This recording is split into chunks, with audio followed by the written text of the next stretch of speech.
Assalam Alaikum. Hi, hello, வணக்கம். Viewers, இன்னைக்கு நம்ம என்ன பார்க்க போறோம்னா முட்டை குருமா பார்க்க போறோம். எக் குருமா பார்க்க போறோம். இது வந்து சப்பாத்திக்கு அண்ட் இட்லி தோசாக்கு எல்லாருக்கும் நல்லா இருக்கும். வாங்க நம்ம இன்கிரிடியன்ட்ஸை பார்த்துக்கலாம். கடகடன்னு முடிச்சிடலாம்னா சமையல். வெங்காயம் 300 கிராம், பச்சை மிளகாய் 3 கீறி வச்சுருக்கேன், இஞ்சி பூண்டு பேஸ்ட் ஒரு டீஸ்பூன், உப்பு, கரம் மசாலா 1/4 டீஸ்பூன், மிளகாய் தூள் 1 டீஸ்பூன், மஞ்சள் தூள் 1/4 டீஸ்பூன், தனியா தூள் 1/4 டீஸ்பூன், கொத்தமல்லி ஒரு கைப்பிடி அளவு, தக்காளி 250 கிராம், ஒரு 50 கிராம் கம்மி பண்ணியிருக்கேன். தேங்காய் வந்து ஒரு அரை மூடியை விட கொஞ்சம் கம்மியாக கிரைண்ட் பண்ணி வச்சுருக்கேன். முட்டை நான் 7 எடுத்திருக்கேன். உங்களுக்கு எவ்வளோ தேவையோ அவ்வளோ நீங்கள் போட்டுக்கலாம். வாங்க நம்ம எப்படி பண்ணுறதுன்னு பார்க்கலாம். ஓகே வியூவர்ஸ், நான் வந்து கடாயில் வந்து எண்ணெய் வந்து 50 ml எண்ணெய் சுடு பண்ணியாச்சு. நான் வந்து கொஞ்சம் அவ்வளோ அதிகமாக கூட இல்லை, கொஞ்சம் கம்மியாக இல்லை, ரொம்ப கம்மியாக இல்லை, மீடியமாக எவ்வளோ தேவையோ அவ்வளோ யூஸ் பண்ணியிருக்கேன். 50 ml நான் யூஸ் பண்ணியிருக்கேன். இப்போ வந்து எண்ணெய் சூடாகிடுச்சு. ஃபஸ்ட்டு வந்து பச்சை மிளகாய், நம்ம பச்சை மிளகாய் ஆட் பண்ணிக்கலாம்.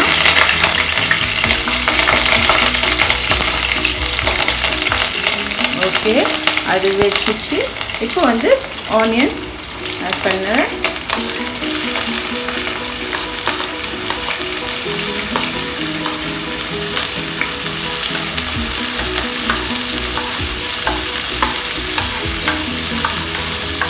ஆனியன் வந்து நம்ம நல்லா சோட்டே பண்ணிக்கணும், நல்லா குக் பண்ணிக்கணும் ஆனியன். அதுக்காக ரொம்ப டார்க் ப்ரௌன் பிரியாணி செய்கிற மாதிரியெல்லாம் வேண்டாம், அதை விட கொஞ்சம் கம்மியாக பண்ணணும். நான் காமிக்கிறேன் எவ்வளோ இருக்கணும்னு சொல்லிட்டு. ஏன்னா நான் வந்து கொஞ்சம் நிறைய பண்ணுறதால இவ்வளோ ஆனியன் சேர்த்துருக்கேன். உங்களுக்கு எவ்வளோ தேவையோ அவ்வளோ நீங்கள் ஆனியன் கம்மி பண்ணிக்கோங்க, அதிகம் பண்ணிக்கோங்க. ஒரு 300 கிராம் ஆனியன் வந்து நான் வந்து ஆட் பண்ணியிருக்கேன். இது கொஞ்சம் நல்லா வதங்கட்டும்.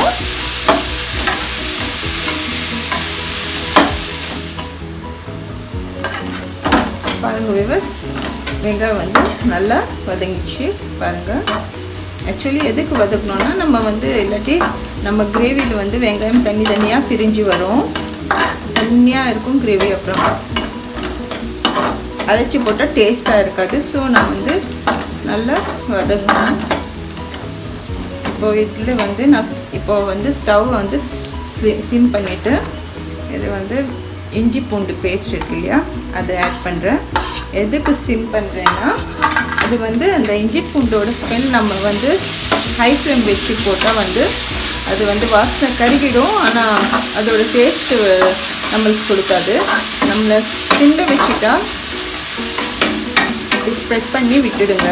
சிம்மில் வச்சுட்டு ஒரு 4 மினிட்ஸ் 5 மினிட்ஸ் வச்சுடுங்க. ஏன்னா அது வெங்காயமும் குக் ஆகிடும் அண்டு அந்த இஞ்சி பூண்டோட ரா ஸ்மெல் போய் அது நல்ல டேஸ்ட்டு அதில் இறங்கிடும். ஸ்மெல் போயிட்டு அந்த டேஸ்ட் நல்லா கொடுத்துடும். அதுக்காக கொஞ்சம் ஒரு 5 மினிட்ஸ் நான் சிம்மில் வச்சிடுறேன். இதெல்லாம் ஃபாலோ பண்ணுங்கள், கண்டிப்பாக உங்கள் கிரேவி ரொம்ப ரிச்சாக நல்லா இருக்கும்.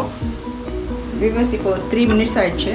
நான் வந்து கொஞ்சம் ஏன்னா அடி பிடிச்சிடும் இல்லையா, இப்படி பிடிச்சாலும் ஒன்றும் ப்ராப்ளம் இல்லை, ஏன்னா நம்ம சிம்மில் வச்சுருக்கோம். இப்போ வந்து தக்காளி போட்டால் எல்லாம் சேர்ந்தா வந்துடும்.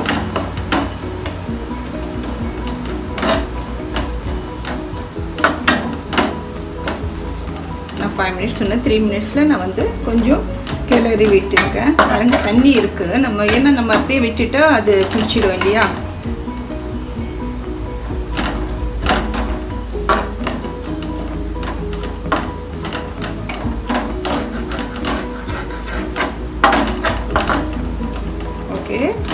வெங்காயம் அண்ட் இஞ்சி பூண்டு நல்லா சேர்ந்துச்சு. இப்போ நம்ம வந்து தக்காளி ஆட் பண்ணிக்கலாம். தக்காளி 250 கிராம்ஸ், டொமேட்டோ 250 கிராம்ஸ்.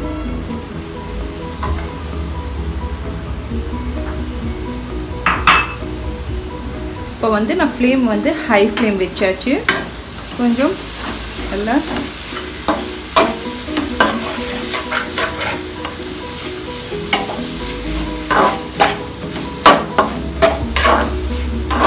தக்காளி நல்லா வெந்து ரெண்டும் வெங்காயம் தக்காளி எல்லாம் சேர்ந்தாப்புல வர வரைக்கும் கொஞ்சம் நம்ம வந்து நல்லா வதக்கணும்.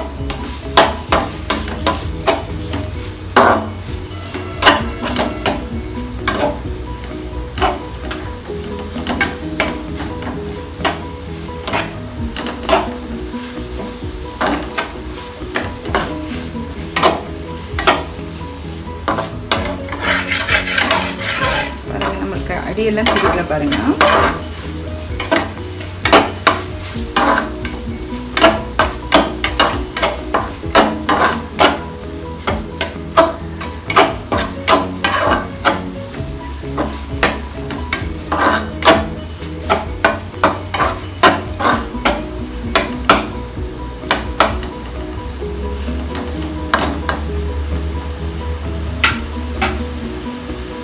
கொஞ்சம் மூடி வைக்கல. நம்ம வந்து மூடி வச்சுட்டு அங்கங்கே போகக்கூடாது. கொஞ்சம் கொஞ்சம் ஒரு நிமிஷம் 2 நிமிஷம் பார்த்து நம்ம வந்து கிளறி விடணும், இல்லாட்டி அடி பிடிச்சிருக்கும்.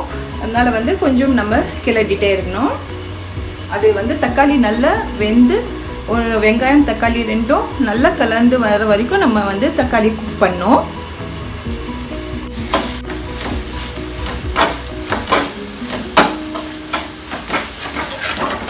பாருங்க வியூவர்ஸ், ரெண்டும் கொஞ்சம் சேர்ந்து இருக்கு.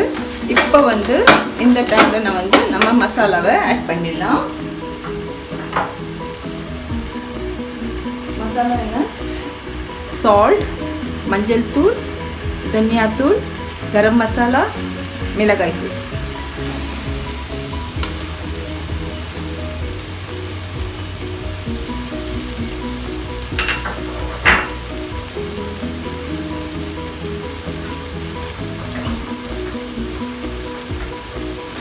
மசாலா போட்டு கொஞ்சம் தண்ணி ஆட் பண்ணுங்க. ஏன்னா மசாலா வந்து நம்மளுக்கு இல்லாட்டி கருகிடும்.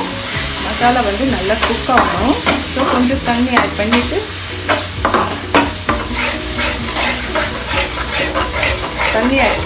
நல்லா கிளறி விடுங்க. இது வந்து மசாலா குக் ஆகிற வரைக்கும் நம்ம வந்து கொஞ்சம் நேரம் சிம்மில் வைக்கலாம். ஏன்னா வந்து மசாலாலாம் நல்லா குக் ஆகட்டும். நம்ம கொஞ்சம் டைம் கொடுத்து குக் பண்ணால் தான் ஆக்சுவலி நம்ம கடகடன்னு பண்ணால் எல்லாம் பச்சை வாசனையாக அப்படியே ரா ஸ்மெல் இருக்கும், நம்மளுக்கு டேஸ்டியாக இருக்காது. ஒரு 5 மினிட்ஸ் அதோட வாசனை போகிற வரைக்கும் இஞ்சி பூண்டு மசாலா இதெல்லாம் ஒரு 5 மினிட்ஸ் நம்ம வந்து அந்த மசாலா குக் ஆகிற வரைக்கும் சிம்மில் விட்டுட்டா கொஞ்சம் இப்படி இல்லாட்டி நம்ம வந்து மசாலா கரைக்கிற வேண்டியா. அதனால் தண்ணி விட்டு கொஞ்சம் தண்ணி விடும், அதிகமாக வேண்டாம்.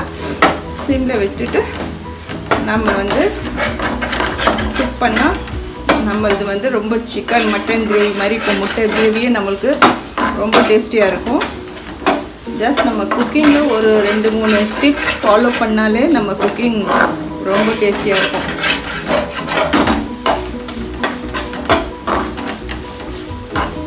கொஞ்சம் பொறுமை வேணும். கடகடன்னு சமையல் பண்ணுற குக்கிங்கும் இருக்குது.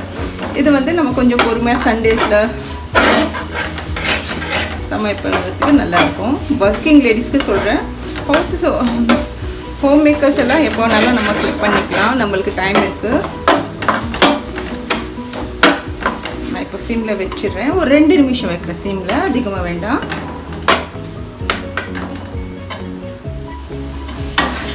ஒரு 2 நிமிஷம் ஆச்சு. இப்போ வந்து ஒரு அரை கிளாஸ் தண்ணி ஆட் பண்ணிவிட்டு கொஞ்சம் கொதிக்க வைக்கிறேன். இந்த கொதி வந்த பிறகு நல்லா பாயில் ஆன பிறகு இது நிறைய இருக்கிறதால அரை கிளாஸ் பத்தில் இன்னொரு அரை கிளாஸ் ஒரு கிளாஸ் ஆட் பண்ணிட்டேன். ஆனியன் நிறைய இருக்கிறதால நம்மளுக்கு வந்து அரை கிளாஸ் வந்து சரியாக பத்தில். இப்போ ஒரு கிளாஸ் ஆட் பண்ணிவிட்டு இது நல்லா பாயில் ஆகட்டும். பாயில் ஆன பிறகு நம்ம வந்து தேங்காய் விழுத ஆட் பண்ணலாம். கொஞ்சம் பாயில் ஆகட்டும். இது பாருங்க வியூவர்ஸ், நல்லா பாயில் ஆயிடுச்சு. இப்போ வந்து நம்ம வந்து தேங்காய் ஆட் பண்ணலாம். இது கோகோனட் பேஸ்ட்டு நம்ம வந்து ஆட் பண்ணிக்கலாம்.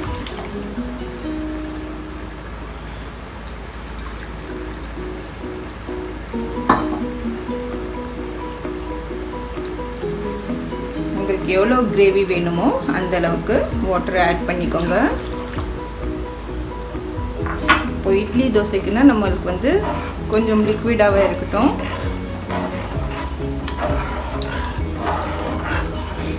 இட்லி, தோசை, சப்பாத்தி எல்லாத்துக்கும் இந்த அளவுக்கு நம்மளுக்கு லிக்விடாக இருந்தால் நல்லாயிருக்கும். நான் காமிக்கிறேன்.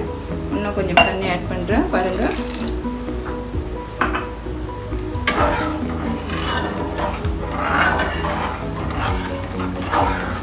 ரொம்ப திக்காக இருந்தால் நம்ம எதுலேயும் நம்ம வந்து தொட்டு சாப்பிட முடியாது. இட்லி, தோசை, சப்பாத்தி எல்லாம் இது மாதிரி இருந்தால் தான் நல்லா மட்டன் குழம்பு, சிக்கன் குழம்பு மாதிரி இருக்கும்.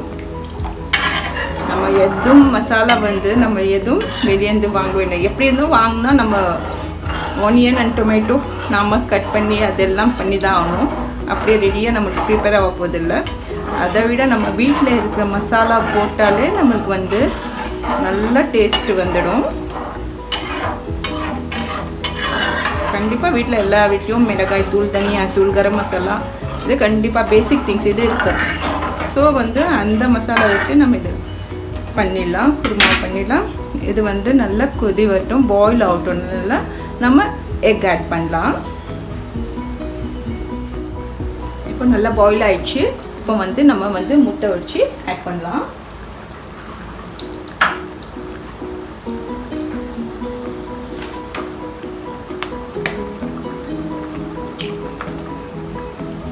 தனியாக போடுங்க, ஒரு இடத்துல போடாமல் தனியாக.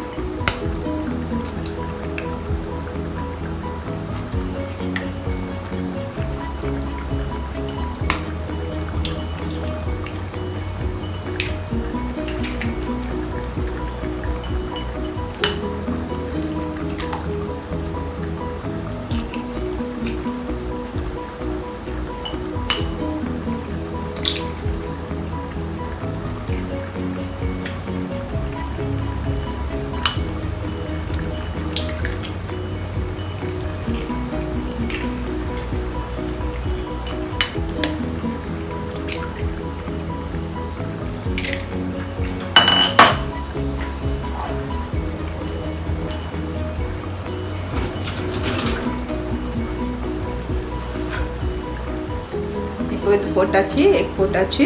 இப்போ வந்து நல்ல ஒரு கொத்தமல்லி வந்து நம்ம நல்லா ஃபுல்லாக இது மாதிரி மேலே போட்டுட்டு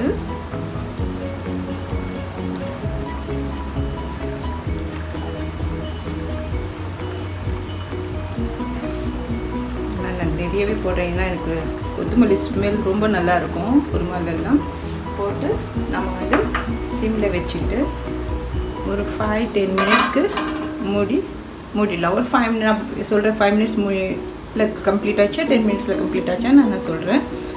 மூடிடலாம். அவ்வளோதான், நம்மளது வந்து கிரேவி ரெடி ஆகிடும். இப்போ நம்ம ஒன்றும் பண்ண வேண்டியதில்லை, வெறும் நம்ம வந்து சர்வ் பண்ண வேண்டியது தான். விவர்ஸ் இப்போ 10 மினிட்ஸ் ஆச்சு. நம்ம வந்து கிரேவி நல்லா ரெடி ஆகிடுச்சு பாருங்கள். இப்போ வந்து நான் ஸ்டவ் ஆஃப் பண்ணிட போகிறேன்.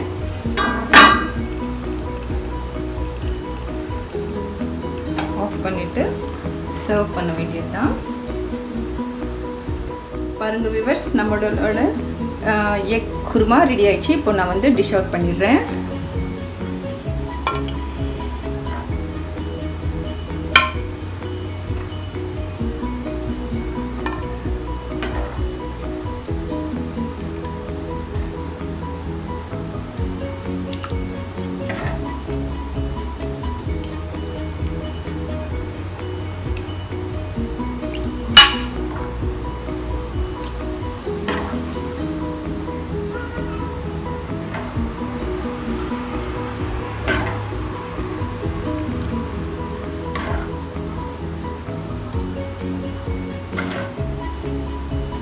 பாருங்க, நல்லா திக்காக நல்லா சூப்பராக வந்திருக்கு.